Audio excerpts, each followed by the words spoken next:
कई क्वेश्चन इस टाइप के होते हैं कि जैसे कहीं से एक व्यक्ति गया दूसरे स्थान को और वहां से वो रिटर्न हो जाता है उसी स्थान पर। तो इसमें यह ध्यान रखना है कि डिस्टेंस जो है वो चेंज नहीं हो रही है, क्योंकि जहां गया था वहीं वापस आया है, तो डिस्टेंस चेंज नहीं होती, लेकिन स्पीड में चेंजिंग हो सकती है। ऐसे क्वेश्चन हो सकते हैं कि जाते समय उसकी स्पीड कुछ और रही हो, x किलोमीटर पर आवर, और आते समय उसकी स्पीड हो गई हो y किलोमीटर पर आवर।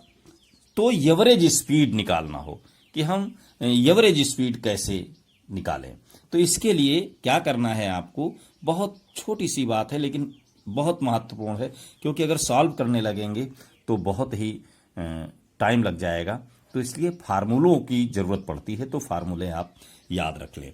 तो एवरेज स्पीड जो होती है ये कब, जब डिस्टेंस सेम हो, एक ही डिस्टेंस पहुंचना हो, तो चाहे वो दो चीजें हो उनकी एवरेज निकालनी हो, या वही एक ट्रेन या व्यक्ति कहीं जा करके वापस आता है, मतलब जिसकी डिस्टेंस है वो फिक्स हो, पहले नो चेंज, उसकी स्पीड चेंज, वो डिस्टेंस चेंज ना हो रही हो, तो एवरेज स्पीड के लिए ये फार्मूला आप याद रख लें, 2xy।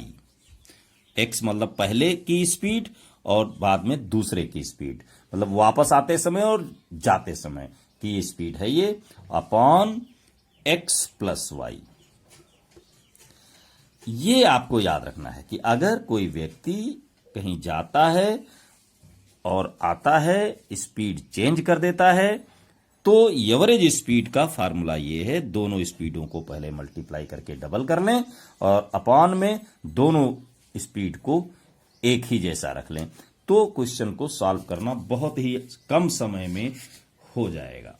अब देखिए, जैसे मैं एक क्वेश्चन इस पर बेस्ड करवाने वाला हूं, देखिए क्या है क्वेश्चन, पढ़िए। कह रहा है कि a man cover a certain distance by A car, car के द्वारा वो जा रहा है कहीं पर 70 किलोमीटर पर आवर की स्पीड से, and return back to the starting point riding on scooter, गया है इससे और आया है स्कूटर से, जिसकी स्पीड थी 45 किलोमीटर पर आवर। अब कह रहा है find the average speed for whole journey, पूरी यात्रा में जाने और आने में जो स्पीड उसने यूज की है, उस स्पीड का एवरेज क्या होगा, उसकी एवरेज स्पीड निकालनी है। तो देखिए फार्मूले से, फार्मूला क्या था, average speed is equal to होता था, average speed is equal to 2xy upon x plus y. ये आपको याद कर लेना है। अब देखिए यहां पर हम इसकी वैल्यू लिख देंगे, क्या है यहां पर 2 इंटू 70, 2 इंटू 70 इंटू 55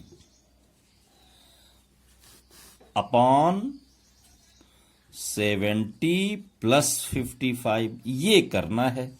अब देखिए कितनी आसानी से इसे आप कर ले जाएंगे। देखिए यहां पर इंटू है, यहां प्लस है, तो कभी भी काटने की गलती ना करें, ये कभी ऊपर नीचे कटेगा नहीं जब तक प्लस माइनस है, मल्टीप्लाई में कटता है, बाकी ये कटता नहीं है। तो इसको मल्टीप्लाई कर लें, तो देखिए ये हो जाएगा, 2 से मल्टीप्लाई करेंगे तो ये हो जाएगा 140, 7 2 जा 14 होता है 0, और 140 को 5 से करेंगे तो 70 और फिर 577, एक 0 हो गया और ये 7 और 7 हो गया। भाई मल्टीप्लाई कर ले तो 14 पंचे 70 और 14 पंचे 70 और 7 77, ये आएगा। अपॉन में क्या आएगा, 5 50 में और 5 7 में ऐड करेंगे तो 125, ये आया। अब इसको लोएस्ट टर्म में लिखना होता है, इसको सॉल्व करें तो क्या आने वाला होता है, इसको डिवाइड करें तो आएगा, देख लें डिवाइड करके, 61.6। ये आंसर आ जाएगा, आपको मिल जाएगा कि हम एवरेज स्पीड मिलेगी। देखिए जाते समय 70 किलोमीटर की स्पीड से गया था, आते समय 55 किलोमीटर की स्पीड से वापस आया है, तो एवरेज स्पीड आपको मिल जाएगी। कभी कभी ये गलती मत कीजिए कि इन दोनों को जोड़ के आधा कर दीजिए, ऐसा नहीं, एवरेज माने तो यही होता, सबको जोड़िए और टोटल से डिवाइड कर दीजिए। तो देखिए यहां जैसे 61.6 आया है किलोमीटर पर आवर, तो उस तरीके से ना आता, सही नहीं हो पाता। देखिए कैसे, जैसे बच्चों के मन में यही होता है कि हम इन दोनों को जोड़ के आधा कर दें। तो देखिए 70 और 55 को जोड़ेंगे तो 5 और 7 5 12 ये आएगा। इसको 2 से डिवाइड करें तो 2 से जब डिवाइड करेंगे तो 6 जा और 2 जा 62.5 आने वाला है, जबकि एवरेज स्पीड आई है 66.6। इस तरीके से डिफरेंस आ जाएगा। तो थोड़ा ध्यान रखना है कि आपको फार्मूले का यूज करना है, ठीक है, और इस तरीके से नहीं करना है। लगा सकते हैं दूसरे फार्मूले से, लेकिन ऐसा ना करें। आसानी से करने के लिए फार्मूला याद कर लें और क्वेश्चन को सॉल्व करना आसान कर लें। धन्यवाद।